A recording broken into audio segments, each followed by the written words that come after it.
Selamat siang, perkenalkan saya Ibu Aida yang akan membawakan mata kuliah statistik. Sebelum memulai pembelajaran, kita harus mengetahui tujuan utama pembelajaran statistik adalah membekali peserta didik dengan kemampuan merencanakan, mengumpulkan, menganalisis, dan mempresentasikan data secara sistematis. Hal ini akan membantu mengubah data mentah menjadi informasi yang bermakna untuk mengambil kesimpulan yang tepat. Kita langsung masuk saja ke materinya. Dan yang pertama, kita harus mengenal dulu apa itu statistik. Statistik sendiri berasal dari bahasa Yunani, yaitu status. Dan dalam bahasa Inggris, kata statistik menjadi state yang artinya negara. Makna negara dimaksud secara luas sebagai keadaan atau data tentang bidang-bidang kehidupan dalam suatu negara. Keadaan atau data yang dimaksud misalnya statistik penduduk, berarti kumpulan dari data penduduk. Statistik pertanian, berarti kumpulan dari data hasil pertanian. Statistik pendidikan, berarti kumpulan dari data pendidikan. Secara tidak langsung atau secara umum dapat kita simpulkan bahwa statistik itu adalah sebuah kumpulan data yang diolah menjadi sebuah informasi yang bisa dibaca oleh halayak umum atau masyarakat umum yang dapat menggambarkan sebuah kondisi atau dapat menggambarkan sebuah informasi yang dapat disajikan ke halayak umum. Dan dapat disimpulkan bahwa statistik mengandung arti kumpulan-kumpulan dari data baik berupa angka, bilangan, atau bukan keduanya, yang disajikan dalam tabel, grafik, ataupun diagram. Dan seiring dengan kemajuan perkembangan ilmu pendidikan, statistik berjalan beriringan dengan teori peluang, di mana kita tidak hanya dapat mengumpulkan data, tapi juga mampu mempunyai dugaan sementara, menganalisis, dan mengambil suatu keputusan melalui perkembangan teori peluang. Baik, selanjutnya, setelah kita mengenal apa itu statistik adalah sebuah proses kumpulan data yang diolah dan diproses. Nah, dalam proses statistik sendiri atau dalam proses sebuah pengolahan data, di sini ada 5 step proses statistik yang harus dilewati, di mana data-data itu menjadi sebuah kesimpulan, yang nantinya kesimpulan ini akan membuat sebuah keputusan, ya. Yang pertama adalah pengumpulan data, yang kedua adalah pengolahan data, yang ketiga adalah penyajian data, yang keempat adalah analisis data, yang kelima adalah kesimpulan. Kita akan bahas kelima-limanya teman-teman ya. Saya lanjut. Baik. Pertama adalah pengumpulan data. Dalam proses statistik, data dikumpulkan dengan cara mencari atau mencatat hal-hal yang ingin diketahui oleh peneliti berdasarkan variabel yang dimilikinya. Data menjadi bermanfaat dengan cara diolah dan diberi pernyataan.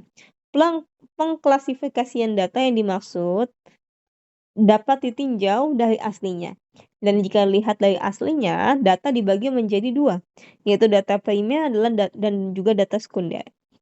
Perolehan data dari tangan pertama yang dikumpulkan secara langsung dari sumbernya disebut data primer. Contohnya, dengan mendatangi langsung tempat kejadian. Sedangkan data sekunder adalah data yang diperoleh dari beberapa orang sebelumnya. Contoh dari data sekunder adalah jurnal ilmiah, buku, ataupun surat kabar. Baik, jadi dalam proses statistik yang pertama kali adalah pengumpulan data. Pengumpulan data ini adalah dengan mencatat hal-hal yang ingin dihitung atau dicari variabelnya atau yang sedang ingin dilakukan penelitian. Datanya sendiri dibagi menjadi dua, yaitu data primer ataupun data sekunder. Contoh, apabila seorang peneliti ataupun mahasiswa ingin mengetahui jumlah produksi di sebuah pabrik atau di sebuah toko atau di sebuah toko kue. Contoh, seorang mahasiswa ingin mengetahui penjualan kue di sebuah toko kue. Ada 5 macam toko kue. Ada 5 macam kue. Nah, masing-masing dari 5 macam kue itu yang ingin dicari adalah data dalam 1 tahun terakhir. Dari 5 macam kue itu masing-masing ada penjualannya kue 1. Misalnya total penjumlahannya berapa dalam waktu 1 tahun. Kue 2 jumlah total penjualannya dalam 1 tahun itu berapa. Begitu juga kue ketiga, kue keempat, dan juga kue kelima. Nah, data itu akan dirampungkan atau data itu sudah diperoleh. Nah, kalau contoh mahasiswa datang ke toko kue langsung, meminta data langsung, dan juga mencatat langsung penjualan kue selama 1 tahun terakhir, nah itu disebut dengan data primer, di mana langsung mencari dan mengumpulkan data di tempatnya atau di tempat kejadian. Nah, yang kedua ada data sekunder. Contoh data sekunder adalah tidak didapat dari, datang ke tempat langsung atau tempat kejadian langsung. Contoh, data sekundernya adalah si mahasiswa dalam mencari data itu, hanya berdasarkan laporannya saja. Hanya berdasarkan laporannya saja. Laporannya tidak didapat dari toko kuenya langsung. Laporannya contoh hanya melihat dari data, yang ada di surat kabar. Contoh lagi, cari di internet. Contohnya lagi, jadi data jumlah penjualan kuenya hanya dicari lewat internet saja, tidak dicari ke tokonya langsung. Namanya itu adalah data sekunder. Selanjutnya adalah pengolahan data. Setelah data dikumpulkan, peneliti melanjutkannya dengan mengolah data. Data diolah dengan cara memberikan skor, mengelompokkannya, dan setelah itu menghitungnya berdasarkan data mentah yang sudah dikumpulkan oleh peneliti dari proses penelitiannya. Pengelompokan yaitu mengelompokkan responden berdasarkan kemampuan awal matematika mahasiswa, contohnya, lalu berdasarkan gender mahasiswa, tingkat pendidikan orang tua, dan lain sebagainya, tergantung yang dibutuhkan oleh peneliti atau mahasiswa yang sedang melakukan penelitian tersebut. Perhitungan yaitu menghitung data yang telah dikumpulkan. Nah, kalau untuk di statistik sendiri, nanti akan menghitung mean, median, modus, kuartil, simpangan baku, standar deviasi, dan uji statistik lanjut lainnya.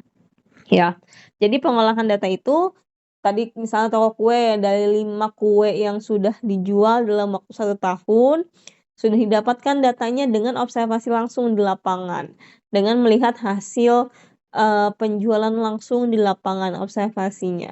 Nah, setelah data dikumpulkan, datanya harus diolah karena data tidak bisa dilakukan langsung dilaporkan dengan data mentah. Karena data yang baru pertama kali didapat dalam statistik itu artinya adalah data mentah. Data mentahnya harus diolah. Nah, pengolahan data itulah yang nantinya baru bisa menghasilkan kesimpulan, ya. Selanjutnya penyajian data. Data disajikan dalam bentuk tabel, distribusi frekuensi, grafik, dan juga diagram. Penyajian data berfungsi untuk memberikan gambaran informatif kepada pembaca untuk memahami hasil penelitian secara visual. Udah didapat tadi untuk data mentahnya, lalu datanya diolah, dikelompokkan sesuai dengan kebutuhan, dihitung sesuai dengan yang ingin dicapai. Setelah datanya diolah, maka data harus disajikan. Data disajikan bisa dalam bentuk tabel, dalam bentuk grafik, ataupun diagram. Jadi kumpulan datanya sudah didapat, disajikanlah. Yang sudah diolah, disajikanlah dalam bentuk tabel ataupun diagram dan sebagainya, sesuai dengan kebutuhan. Di mana diagram ini akan memudahkan pembaca untuk mengetahui apa yang sedang dilakukan penelitian atau apa yang akan dihasilkan kesimpulan terhadap data yang sudah diperoleh itu. Oke, contoh penyajian data menggunakan tabel. Di dalam slide ini ada menggunakan diagram tabel, ya. Dalam diagram tabel ini contoh, untuk yang nilai 70 frekuensi itu artinya jumlah ya. Nilainya 70 ada 5 anak, 85 ada 10 anak, yang 90 ada 6 anak, yang 100 nilainya ada 4 anak. Nah, dengan konsep seperti ini, secara tidak langsung penyajian data telah dilakukan dalam bentuk tabel. Dan dalam bentuk tabel ini nanti diubah lagi menjadi dalam bentuk diagram. Bisa diagram batang, bisa diagram poligon, dan diagram lainnya. Kita lanjut ya.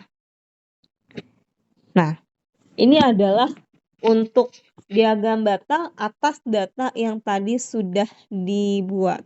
Yang 70 nilainya ada 5 anak, yang 85 nilainya ada 10 anak, yang 90 nilainya ada 6 anak, yang 100 nilainya ada 4 anak, ya. Jadi begitulah jalannya proses statistika. Setelah dilakukan pengumpulan data, datanya diolah, lalu datanya harus disajikan. Dalam bentuk apa disajikannya? Dalam bentuk diagram, lalu dalam bentuk diagram batang, lalu dalam bentuk tabel. Gunanya adalah untuk memudahkan pembaca. Nantinya pada saat laporan itu atau penelitian itu dipublis atau disajikan atau disampaikan ke khalayak umum. Oke. Selanjutnya adalah analisis data. Datanya sudah diolah, maka selanjutnya peneliti harus melakukan analisis data. Analisis data sendiri adalah pengujian asumsi data yang didapatkan dari hasil penelitian. Contohnya, ada pengujian asumsi distribusi, lalu distribusi homogenitas, analisis regresi, dan analisis varians. Lalu ada analisis covariance, dan pengujian perbedaan dua rata, dan juga lainnya. Jadi dalam akuntansi itu, kalau misalnya kita ingin melakukan analisa data, ada banyak metodenya. Yang saat ini mungkin tertulis adalah hanya beberapa tipe. Tapi pada aslinya, pada saat melakukan pengolahan data, itu adalah pengujiannya menggunakan lebih banyak metode. Dan dalam statistik, itu biasanya ada namanya analisa menggunakan jenis kualitatif ataupun kuantitatif.